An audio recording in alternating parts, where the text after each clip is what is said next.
बिस्मिल्लाहिर्रहमानिर्रहीम। मोअज़्ज़ज़ नाज़िरीन सामीन, अस्सलामु अलैकुम। आज मैं आपके सामने एक इंतहाई सस्ता और इंतहाई कारगर नुस्खा आपके सामने बयान करने लगा हूँ।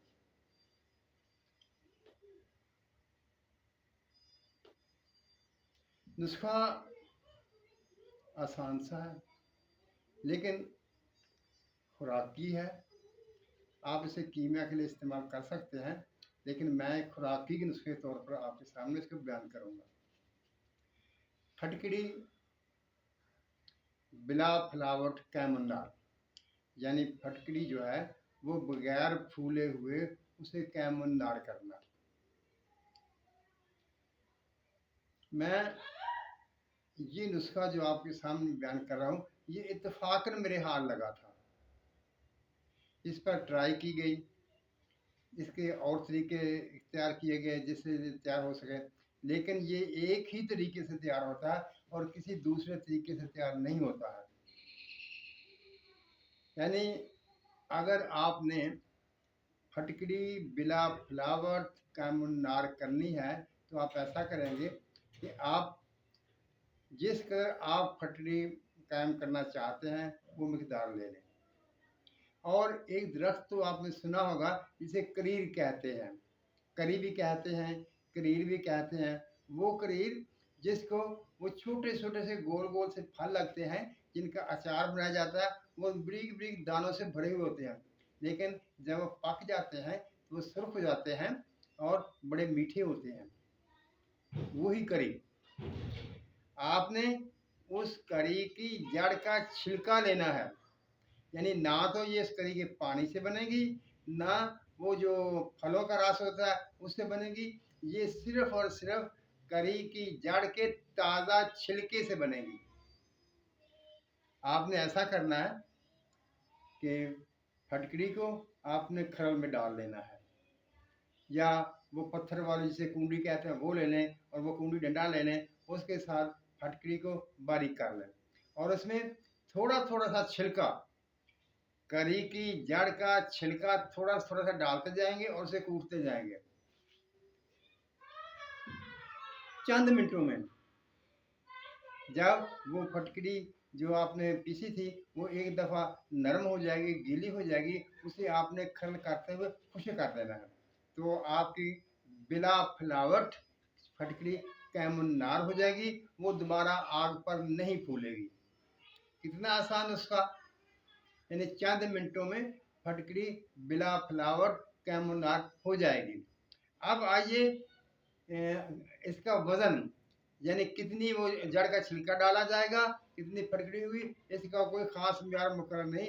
आपने सिर्फ इस कदर इसको कूटना है कि वो एक दफ़ा फटकड़ी जो है वो एक दफ़ा उसमें सैलाब सा आ जाए, यानी वो नरम सी उसमें यानी वो पिघले तो नहीं, पानी में हल भी ना हो, लेकिन वो ऐसा थोड़ा सा वो नरम हो जाए।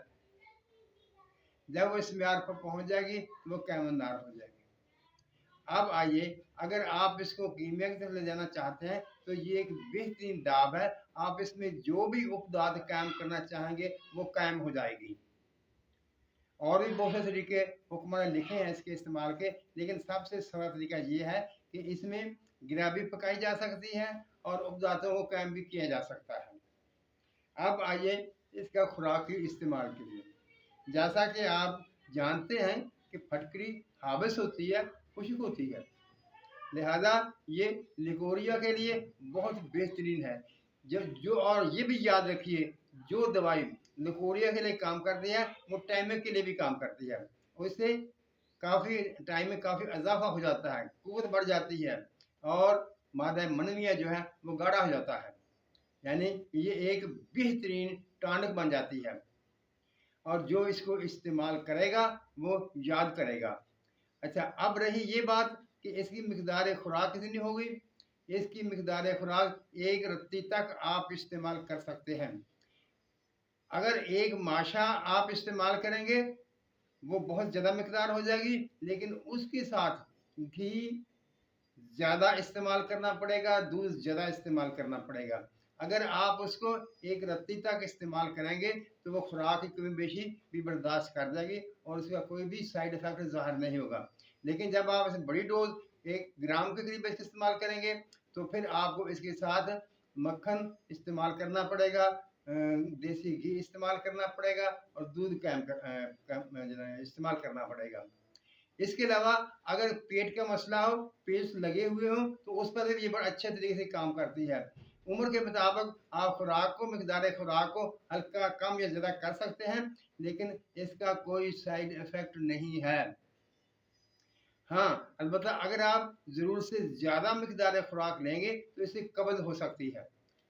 ये एक इसमें क्योंकि खुश्क चीज़ है, इसलिए हर चीज़ को खुश्क करना होता है, तो खुश्की से कब्ज़ पैदा हो जाती है। लिहाजा अगर आप इसको ज़्यादा इस्तेमाल करेंगे, मिकदार में ज़्यादा इस्तेमाल करेंगे और खुराक में कमी होगी तो फिर ये कब्ज़ पैदा कर सकती है।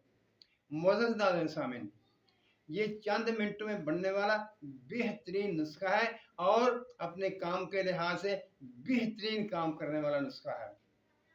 मोअज़्ज़ज़ नाज़रीन सामीन, अल्लाह ताला हम सब पर रहमतों की बारिश करे, हमें सच बोलने, सच सुनने और सच पर कायम रहने की तौफीक अता फरमाए। आमीन। अल्लाह हाफ़िज़।